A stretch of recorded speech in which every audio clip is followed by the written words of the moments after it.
রাজ্যের অন্যান্য জেলার পাশাপাশি পূর্ব মেদিনীপুর জেলাশাসকের দপ্তর ঘেরাও কর্মসূচিতে তমলুকের প্রাক্তন সাংসদ তথা শুভেন্দু অধিকারীর ভাই দিব্যেন্দু অধিকারী সহ বিজেপির নেতৃত্বরা নিমতৌড়ি থেকে প্রায় 1000 খানেক নেতৃত্ব ও কর্মী সমর্থকেরা মিছিল করে এগিয়ে আসেন জেলা প্রশাসনিক ভবনের সামনে। প্রথমে গেট ভেঙে ঢুকলেও দ্বিতীয় গেটে ঢোকার আগেই পুলিশের বাধায় মিছিল আটকে যায়। এরপরই বেশ কিছু বিজেপি মহিলা কর্মী সমর্থক হাতে চুড়ি খুলে পুলিশকে উদ্দেশ্য করে চুড়ি দেখিয়ে স্লোগান দিতে থাকে।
সাথে পুলিশের সঙ্গে বিজেপি কর্মীদের বেশ কিছুক্ষণ ধস্তাধস্তি হয়।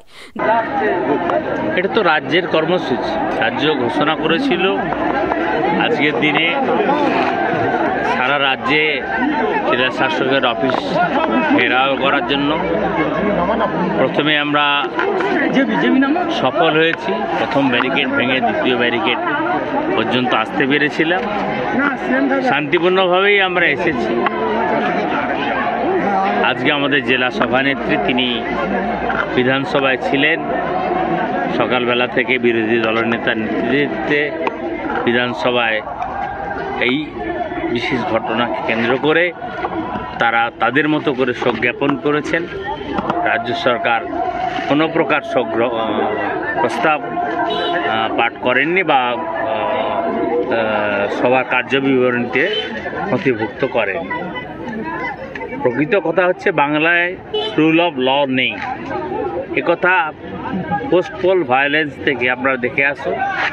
বিধানসভার ভোটের পর থেকে মানবাধিকার কমিশন, হাইকোর্ট, সুপ্রিম কোর্ট সকলেই বলেছে এই যে ঘটনা আরজি করে ঘটেছে, এই আরজি করের ঘটনাটা হয়তো সামনে বেরিয়ে এসছে। আরজি করের ঘটনাটা ব্রড বেশ আকারে বেরিয়ে আসা ফলে এটা প্রচার মাধ্যমে চলে এসছে এবং এটাকে যতটা ধামাচাপা দেওয়ার চেষ্টা করেছে, এভিডেন্স লোপাট করেছে। সিবিআই টেক ওভার করার পরে সিবিআইও বুঝতে পারছে রাজ্য পুলিশের যিনি প্রধান রাজীব কুমার, কলকাতা পুলিশের সিপি বিনীত, এই দুজন হচ্ছেন 1 এবং 2। এই দুজনের মস্তিষ্কে তারা প্রবৃত্ত হয়ে পুলিশকে দিয়ে বিভিন্ন কাজ করানো হয়েছে।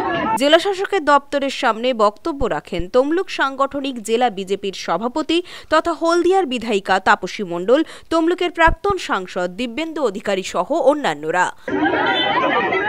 তিনি আজ বর্ধমান মেডিকেল কলেজে ইন্টার্ন, তার ছবিকে দেখাচ্ছে, তাকে ফরেন্সিক লালগেঞ্জি আপনাদের মিডিয়াতেও এসেছে। কলির বখরা উনি হবে, উনি এই জেলারও এসপি ছিলেন আমি শুনেছি। তা আজকে আমাদের একটাই কণ্ঠ, একটাই আওয়াজ, উই ওয়ান্ট জাস্টিস। এখানে কোনো ভেদাভেদ নয়, কোনো কিছু নেই। আমরা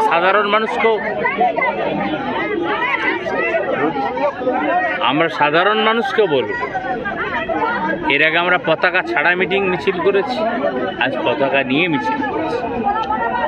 জন্মাষ্টমীর দিন খিচুড়ি, বেগুনি, আলুর দম খেয়ে মুখ্যমন্ত্রী বাড়ি গেছিলেন রাত্রিবেলা, আর সকালবেলা পেছনের গেট দিয়ে ঢুকেছিলেন সামান্য অভিযানে।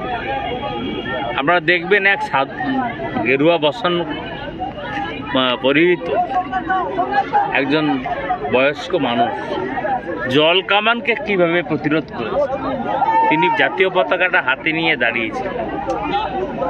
আজকে বাংলা ভবিষ্যৎ শেষ হয়ে গেছে এবং আমাদের কাছে দুঃখের আর বেদনার এই মুখ্যমন্ত্রী এক মুহূর্ত চেয়ারে থাকার অধিকার বা যোগ্যতা আছে বলে আমি মনে করি। আর ভোটের রাজনীতিতে তিনি কি করেন সে কথা আজকে বলবো না, নেত্রী আছেন আমাদের সভাপতি, তিনি বলবেন বিস্তারিতভাবে, প্রশ্ন তার কাছ থেকে। ব্যুরো রিপোর্ট, খবর BCBS।